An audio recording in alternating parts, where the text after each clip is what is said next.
कहीं हम भूल न जाए या अंतर्गत अमरावती शहरातील संत ज्ञानेश्वर सांस्कृतिक भवन येथे 7व्या महिला परिषदेचे आयोजन करण्यात आले। शेकडो महिला या परिषदेला उपस्थित होत्या। या परिषदेला आंबेडकरी चळवळीचे अभ्यासक, कार्यक्रमाचे अध्यक्ष advocate Atul Patil, advocate Ashwini moon, आंबेडकरी चळवळीचे ज्येष्ठ कार्यकर्त्या नीरा भालेकर इत्यादी मान्यवर उपस्थित होते। या कार्यक्रमात उपस्थित महिलांना मार्गदर्शन करण्यात आले।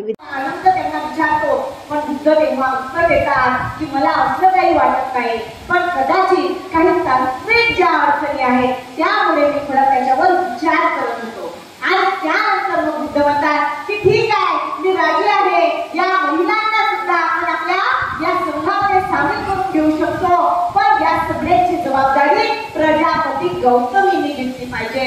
आणि त्यावेळेस प्रजापती गौतमीला या भिक्खुनी संघाची त्या दिवशी स्थापना करण्यात आली। 500 भिक्खुनी सोबत ती स्थापना झाली। हा मोठा दिवस आहे आजचा, खूप मोठा, आपल्या पूर्ण इतिहासातला एक सगळ्यात पहिली अशी महिला।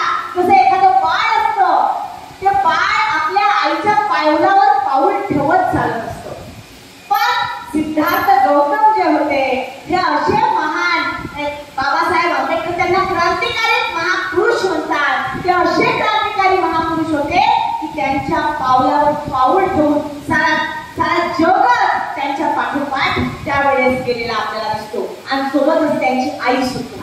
तर आजचा हा अतिशय महत्वाचा असा दिवस आहे, त्याच्या खूप खूप शुभेच्छा तुम्हाला देते। यानंतर प्रजापती दर्भ सिटी न्यूज अमरावती।